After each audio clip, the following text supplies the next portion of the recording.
पिछले दिनों रुपए की वैल्यू डॉलर के मुकाबले अपने न्यूनतम स्तर पर पहुंच गई। आज इसकी कीमत 81 रुपये 35 पैसे के लगभग है।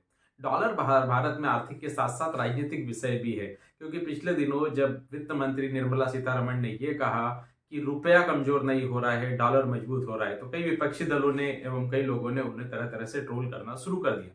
तो आज हम इसी पर बात करेंगे कि आखिर अमेरिकी डॉलर क्या है, और कई हमारे जो मन में सवाल है उन्हीं पर आज बात करेंगे। तो सबसे पहला सवाल हमारे मन में आता है, आखिर ये डॉलर क्या है, अमेरिकी डॉलर क्या है। कई लोगों को ये लगता है कि डॉलर का मतलब जो होता है वो सिर्फ अमेरिकी डॉलर ही होता है, लेकिन ऐसा नहीं है। विश्व में कई सारी करेंसी और भी है जो डॉलर में आती है, लेकिन आज हम सिर्फ संयुक्त राज्य अमेरिका की करेंसी डॉलर की बात करेंगे।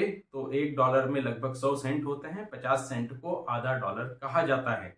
तो क्या है डॉलर का इतिहास। डॉलर के इतिहास की यदि हम बात करें तो 1914 में जब वहां पर फेडरल एक्ट लागू होता है तो फेडरल रिजर्व बैंक की स्थापना होती है। और फेडरल रिजर्व बैंक वहां की जो है वो एंड्रयू जैक्सन की तस्वीर के साथ में पहली बार $10 रुपए वर्ग में $10 में अपना नोट छापती है।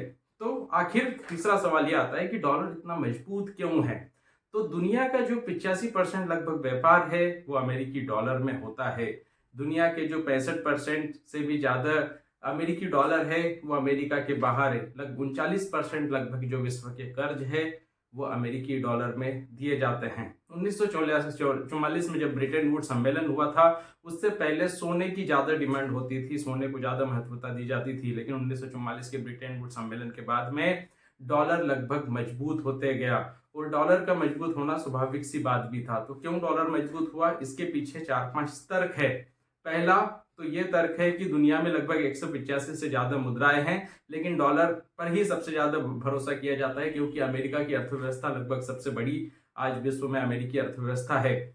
सो पहला उसका जो पहलू है उसमें यह है कि जो आईएमएफ है और वर्ल्ड बैंक जैसी है, ये भी अपने जो विदेशी कर्ज देती है वो भी डॉलर में ही देती है। दो देश जो आपस में हैं वो विनिमय के लिए भी डॉलर का ही इस्तेमाल ज्यादातर करते हैं, क्योंकि उन्हें कि अगले लेन देन के लिए हमें डॉलर में ही पैसे, डॉलर के हिसाब से हम लोग लेन देन कर पाएंगे। तीसरा सबसे बड़ा उदाहरण यह है कि अमेरिकी अर्थव्यवस्था काफी स्टेबल है, इसलिए डॉलर भी एक विनिमय दर भी काफी स्थिर रहती है। तो लोगों को लगता है कि इसमें ज्यादा उतार चढ़ाव नहीं होगा। जब भी वैश्विक संकट आता है तो जैसे कई लोग सोने में इन्वेस्ट करते हैं, तो जैसे अभी रूस यूक्रेन का संकट आया है तो कई लोगों ने अपने पैसे को डॉलर में इन्वेस्ट करना शुरू कर दिया है। तो बड़ी ही स्वाभाविक सी बात है, जब किसी करेंसी की डिमांड ज्यादा होगी तो उसकी प्राइस बढ़ना भी स्वाभाविक सी बात है। अभी रूस यूक्रेन संकट में रूस के पास में अपने बॉन्ड धारकों को उनके पैसे देने के लिए कई वैश्विक प्रतिबंधों के कारण उसके पास में डॉलर की कमी आ गई, जिसके कारण भी डॉलर की कीमतें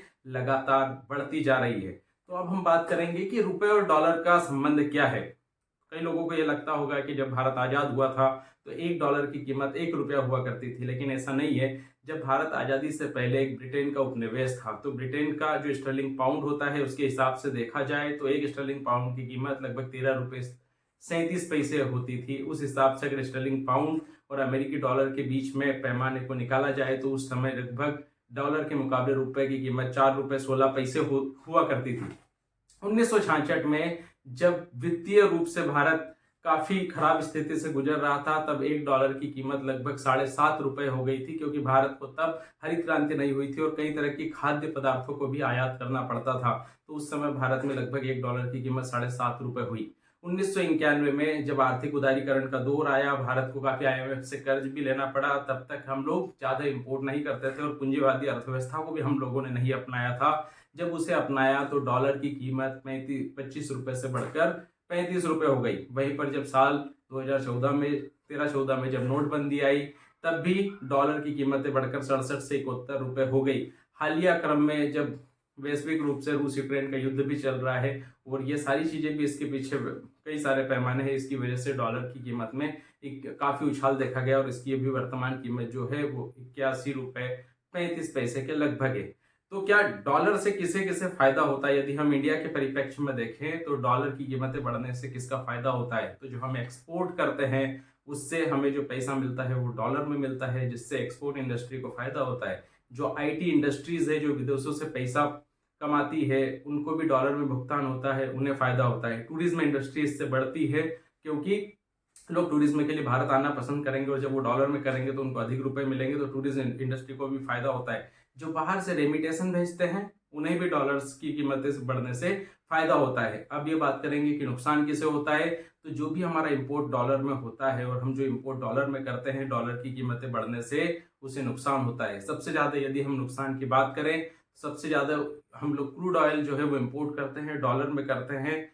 तो जब भी डॉलर की कीमतें बढ़ती है रुपए के मुकाबले, तो क्रूड ऑयल की कीमतें बढ़ती है। और एनर्जी एक ऐसा सोर्स है जो भारत में सबसे ज्यादा यूज होने वाला सोर्स है, ट्रांसपोर्टेशन भी बढ़ता है, जिस कारण से भारत में डॉलर की बढ़ती हुई कीमतों के कारण महंगाई भी बढ़ती है। ऐसा नहीं है कि डॉलर ही एकमात्र करेंसी है जो विश्व की सबसे ज्यादा, अगर हम माना जाए तो विश्व की सबसे नंबर 1 करेंसी डॉलर मजबूत करेंसी नहीं है। अगर हम सबसे मजबूत करेंसी की बात करें तो उसमें डॉलर 90 नंबर पर आता है। पहले नंबर पर कुवैती दिनार को माना जाता है। डॉलर के बाद में सबसे ज्यादा व्यापार जो होता है वो यूरो में होता है। वो लगभग 15 से 20% व्यापार, जो वैश्विक व्यापार है, वो यूरो में होता है। तो ये थी पूरी डॉलर की कहानी। आपको ये वीडियो कैसा लगा है? अगर आपने अभी तक ये चैनल सब्सक्राइब नहीं किया है तो अभी तक आप इसको सब्सक्राइब कर लीजिए। आपकी कोई भी क्वेरी है कि हम और किस रूप में आपके समक्ष बेहतर रूप में उपलब्ध हो सकते हैं, इसके लिए हमें लिखकर भेजिए। हमारा ईमेल आईडी है nobreakingnews7@gmail.com। अगले वीडियो तक अपना ध्यान रखिए। तब तक के लिए नमस्कार, धन्यवाद।